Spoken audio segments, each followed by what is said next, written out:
इस तस्वीर को गौर से देख लीजिए। यह तस्वीर सुप्रीम कोर्ट से आई है। इस देश का इकलौता पत्रकार, इस देश का इकलौता बहुजन पत्रकार, इस देश का इकलौता ईमानदार पत्रकार जो सुप्रीम कोर्ट से लेकर और सड़क पर, चाहे रिजर्वेशन का मामला हो, चाहे कास्ट एट्रोसिटी हो, चाहे कोलिजियम सिस्टम हो, इकलौता ऐसा पत्रकार जिसके एक एक ट्वीट का मतलब होता है। प्रोफेसर रतनलाल की गिरफ्तारी हो, पूरे देश में खबर फैल जाती है। जिसके खिलाफ सुप्रीम कोर्ट में कंटेम्प्ट ऑफ कोर्ट का एप्लीकेशन दिया जाता है, अटॉर्नी जनरल को वापस लेना पड़ता है, और वो पत्रकार जो सुप्रीम कोर्ट पर कोलिजियम सिस्टम का आरोप लगाता है, और वो पत्रकार जो इकोनॉमिक वीकर सेक्शन का लड़ाई लड़ रहा है। नाम है दिलीप मंडल। नाम ही काफी है। नमस्कार, मैं शंभू कुमार सिंह और आप देख रहे हैं नेशनल दस्तक। अभी चीफ जस्टिस हैं भारत के यूयू ललित, उनके बेटे की तस्वीर है। उनके बेटे को यूपी सरकार ने, योगी जी की सरकार ने सरकारी वकीलों के पैनल में डाल दिया था, जहां 5 लाख से लेकर 25 लाख सैलरी मिलती है। फिर क्या था, सोशल मीडिया पर पहली खबर इसको ट्विटर पर, फेसबुक पर बनाया दिलीप मंडल ने। वो दिलीप मंडल जिनकी तस्वीरें आप देख लीजिए, देश के तमाम बहुजन वकीलों के साथ सुप्रीम कोर्ट की तस्वीर है। आज से सुप्रीम कोर्ट की सुनवाई लाइव टेलीकास्ट भी होगी। वैसे ये केस वकील इंदिरा जयसिंह ने जीता था। तो सोचिए, दिलीप मंडल इस देश का सबसे ईमानदार पत्रकार, सबसे बराबरी वाला पत्रकार, सबसे ज़्यादा संविधान मानने वाला पत्रकार, और जिसकी खबर का असर ये होता है कि आरएसएस हाफ पैंट से फुल पैंट पर आ जाता है, जिसकी खबर का असर ये होता है कि 7 दिन के दिलीप मंडल के कैंपेन की वजह से आरएसएस को तिरंगा झंडा लगाना पड़ा था अपने डीपी पर, जिसकी खबर का असर ये होता है कि चीफ जस्टिस ऑफ इंडिया के बेटे को यूपी सरकार ने पैनल में लिया था और अब उनको हटाना पड़ रहा है। ये होता है पत्रकार, सरकार से सवाल पूछने वाला। लेकिन ये सिर्फ एक मामला नहीं है, सुप्रीम कोर्ट का मामला जो सबसे ताजा मामला है दिलीप मंडल का। जिस तरह से उन्होंने जस्टिस यूयू ललित के बेटे पर आरोप लगाया कि वो सुप्रीम कोर्ट में उनके पिताजी हैं, वो इकोनॉमिक वीकर सेक्शन की सुनवाई कर रहे हैं और यूपी सरकार उनको अपना वकील नियुक्त कर रही है, कहाँ ईमानदारी से फैसला होगा। उसके बाद यूपी सरकार ने वो मामला वापस ले लिया। उसके बाद एक दूसरा मामला बताता हूं। एक वकील ने कोलिजियम सिस्टम पर सवाल उठाने के लिए दिलीप मंडल के खिलाफ कंटेम्प्ट ऑफ कोर्ट का केस चलाने की इजाजत मांगी भारत के अटॉर्नी जनरल तुषार मेहता से।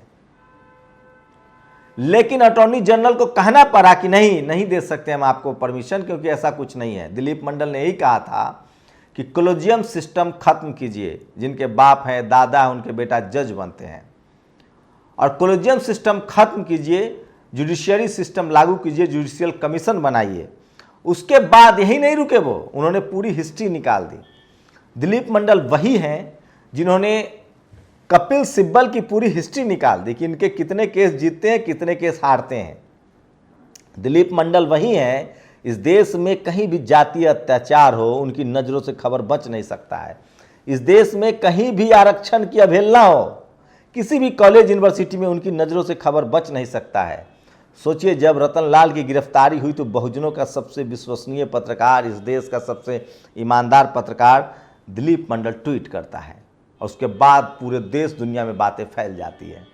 दिलीप मंडल ने कोलिजियम सिस्टम पर जब से सवाल उठाना शुरू किया है, उन्होंने सिलसिलेवार आंकड़ा देकर बताया कि कितने केस सुप्रीम कोर्ट में पेंडिंग है, कितने कोर्ट हाई कोर्ट में पेंडिंग है, कितने लोअर कोर्ट में पेंडिंग है। जज को जवाब देते नहीं बन रहा है। यही नहीं, इकोनॉमिक वीकर सेक्शन पर जिस तरह से लगातार बहस चल रही है, ये आज की तस्वीरें हैं, सुप्रीम कोर्ट की तस्वीरें हैं। ये विल्सन साहब हैं, डीएमके के सांसद और वकील, रवि वर्मा है। तो ये तमाम वकीलों के साथ, नितिन मिश्राम के साथ, तमाम सुप्रीम कोर्ट के वकीलों के साथ ये दिलीप मंडल की तस्वीरें हैं।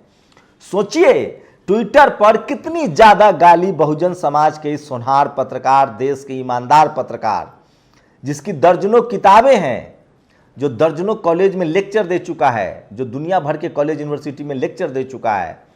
अगर ये बहुजन समाज का पत्रकार होता तो इनको नोबेल और मैग्सेसे मिलता। सोचिए, लेकिन बहुजन, अगर ये सवर्ण समाज के पत्रकार होते तो लोग इनको सर आंखों पर बैठाते। बड़े बड़े मीडिया हाउस में संपादक होते। दिलीप मंडल के बारे में वैसे बता दूं, उनकी पिछली नौकरी जो है वो इंडिया टुडे के संपादक की थी, डिप्टी एडिटर की थी। उनकी अभी जो नौकरी वो कर रहे हैं द प्रिंट में, वो कंसल्टेंट एडिटर हैं।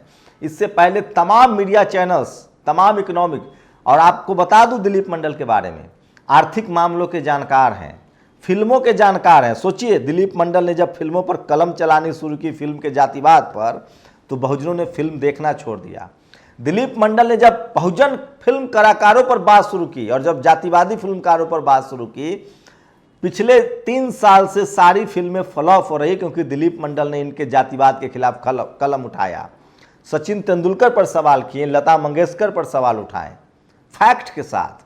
दिलीप मंडल वही शख्स हैं, क्रिकेट पर सवाल उठाए फैक्ट के साथ, फिल्मों पर सवाल उठाए फैक्ट के साथ।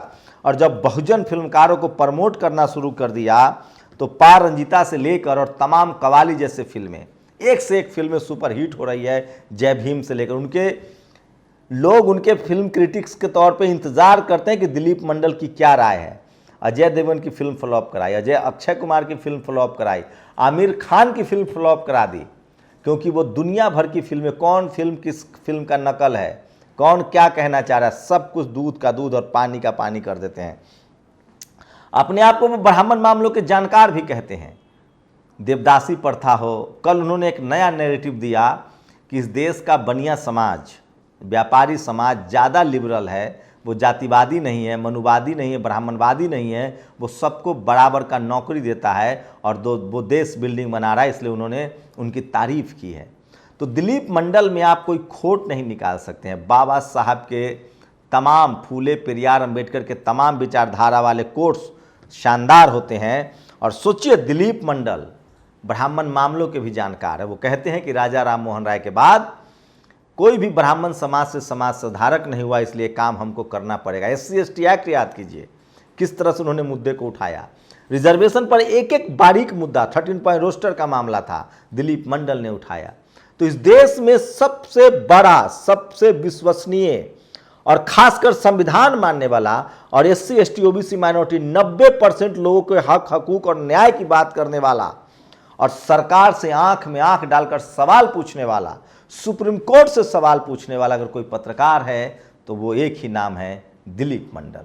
नेशनल दस्तक की तरफ से दिलीप मंडल जैसे पत्रकारों की जरूरत है इस देश को। नेशनल दस्तक इसी तरह से इस तरह के तमाम पत्रकारों को अप्रिशिएट करता है। लेकिन हम आज दिलीप मंडल पर क्यों ये खबर बना रहे हैं, क्योंकि सोचिए, उनके एक ट्वीट से सुप्रीम कोर्ट के चीफ जस्टिस ऑफ इंडिया के बेटे की नौकरी चली जाती है, क्योंकि उसमें कॉन्फ्लिक्ट ऑफ इंटरेस्ट था। सोचिए, दिलीप मंडल को सबसे ज्यादा मनुवादी लोग गाली देते हैं, लेकिन इस देश के किसी टीवी अखबार के पत्रकार की हैसियत नहीं है कि दिलीप मंडल से सवाल जवाब कर ले, पैनल में बैठा के बात कर ले। सोचिए, आज दर्जनों, चाहे नेशनल जनमत हो, चाहे नेशनल दस्तक हो, द वीक हो, मुकनायक हो, तमाम बहुजन दलित दस्तक हो, तमाम बहुजन समाज के पत्रकार का खबरों का एक ही मात्र सोर्स है दिलीप मंडल। उनके एक एक ट्वीट पर हम लोग खबर बनाते हैं और वो खबरें चलती है। वो बहुजन समाज के हित अधिकार की खबर है, वो संविधान की खबर है, वो देश को जोड़ने वाली खबर है। इसलिए कह रहा हूं कि इस देश के तमाम मनुवादी, जातिवादी, ब्राह्मणवादी और चापलूस पत्रकारों को, गोदी मीडिया को, डरने वाले पत्रकारों को दिलीप मंडल को फॉलो करना चाहिए और बहुजन समाज को तो शाश्वत तरीके से फॉलो करना चाहिए। यही मात्र एक पत्रकार हैं जो इस देश के सिस्टम का नब्ज जानते हैं और जो सही का सही और गलत को गलत लिखना जानते हैं। सरकार की आलोचना भी करते हैं और सरकार के अच्छे काम की तारीफ भी करते हैं। मोदी जी के कटु आलोचक भी हैं और प्रधानमंत्री मोदी के कई मुद्दों पर बड़े समर्थक भी हैं। तो दिलीप मंडल फैक्ट के साथ बात करते हैं, कोई इमोशंस नहीं, कोई अपना पराया नहीं, कोई दुश्मनी नहीं, कोई दोस्ती नहीं। लेकिन इसका नतीजा क्या होता है? जब वो शोषित वंचित समाज, उसके हक अधिकार की बात करते हैं, तो मनुवादी मीडिया के पत्रकार, मनुवादी मीडिया के मनुवादी एक्टिविस्ट और तमाम जातिवादी, लैंगिक भेदभाव करने वाले, सांप्रदायिक दंगा फैलाने वाले लोग उनसे नफरत करते हैं। और दिलीप मंडल से जितना नफरत करते हैं, उनकी लेखनी में उतनी धार है, उनके शब्दों में उतना मारक क्षमता है कि ये लोग निरुत्तर हो जाते हैं। तो सोचिए, एक ट्वीट से चीफ जस्टिस ऑफ इंडिया के बेटे की नौकरी चली जाती है। आपको ये आसान लगता है? इस देश में किसी पत्रकार की इतनी बारीक समझ नहीं है, चाहे वो संविधान का, चाहे वो रिजर्वेशन का, चाहे वो सोशल सिस्टम का, जितनी बारीक समझदारी दिलीप मंडल के साथ है। तो ये तस्वीरें जो देख रहे हैं तमाम सुप्रीम कोर्ट की तस्वीरें हैं, और दिलीप मंडल लिखते हैं कि वो दौर गया जब मंडल कमीशन के समय वकीलों को गाली दिया जाता था। इक्का दुक्का SC/ST के वकील थे, आज दर्जनों SC/ST OBC माइनॉरिटी के वकील हैं। तो सुप्रीम कोर्ट से भी सवाल पूछते हैं, मीडिया, जुडिशियरी, सबको कटघरे में खड़ा करने वाला एकमात्र नाम है दिलीप मंडल। गलत को गलत और सही को सही कहने वाला एकमात्र नाम है दिलीप मंडल। आपको लगेगा कि महिमा मंडन है, लेकिन ऐसा नहीं है, ये सच है। इस देश में जब पत्रकारिता सरकार की चरण वंदना कर रही है, इस देश में जब जातिवाद चरम पर है, मनुवाद, ब्राह्मणवाद चरम पर है, जब इस देश में सही को सही और गलत को गलत कहने से लोग कतराते हैं, दिलीप मंडल की कलम तब भी चलती है। और सोचिए, ट्विटर और फेसबुक पर दिलीप मंडल से ज़्यादा बहुजन समाज किसी को उससे ज़्यादा फॉलो नहीं करता है। मैं फिर कह रहा हूँ, जिस दिन इस देश के 100% बहुजनों ने, SC/ST OBC माइनॉरिटी और गरीब लोगों ने दिलीप मंडल को फॉलो कर लिया, कोई टीवी और अखबार देखने की उनको ज़रूरत नहीं होगी। शानदार इकोनॉमी के अर्थव्यवस्था का विश्लेषण हो, शानदार टीवी अखबार का विश्लेषण हो, और ब्राह्मण मामलों के तो वो जानकार हैं ही। तो जाति का विशेषज्ञ, संविधान का विशेषज्ञ, कर्मकांड का विशेषज्ञ, लैंगिक भेदभाव का विशेषज्ञ, सुप्रीम कोर्ट का विशेषज्ञ, तमाम चीज़ दिलीप मंडल में निहित है, और ये अब तक साबित हो चुका है। तो एक दिलीप मंडल के ट्वीट से चीफ जस्टिस ऑफ इंडिया के बेटे को नौकरी से हटा दिया गया। इसलिए उन्होंने योगी आदित्यनाथ को बहुत बहुत शुक्रिया कहा। उन्होंने कहा है कि न्याय होना ही नहीं चाहिए, न्याय होते दिखना चाहिए। ये शानदार तस्वीरें आज के सुप्रीम कोर्ट की है, जहाँ इकोनॉमिक वीकर सेक्शन पर सुदामा कोटा का नाम जिन्होंने दिलीप मंडल ने दिया है, उस पर बहस हो रही है। वो लगातार आपको अपडेट करते हैं। मैं इसलिए कह रहा हूँ, अगर इस देश के बहुजनों को सच्ची, विश्वसनीय, अपने हक अधिकार, संविधान और देश को बनाने वाली खबरें देखनी है, चीज़ें जाननी है, तो दिलीप मंडल को फेसबुक और ट्विटर पर फॉलो कीजिए। और इस देश के सबसे बड़े, सबसे ईमानदार, सबसे शानदार और सबसे तेज तरार, सबसे मारक कोई पत्रकार है तो वो दिलीप मंडल है। सोचिए, अगर इनके पास कोई अपना टीवी या अखबार आ जाए तो क्या होगा?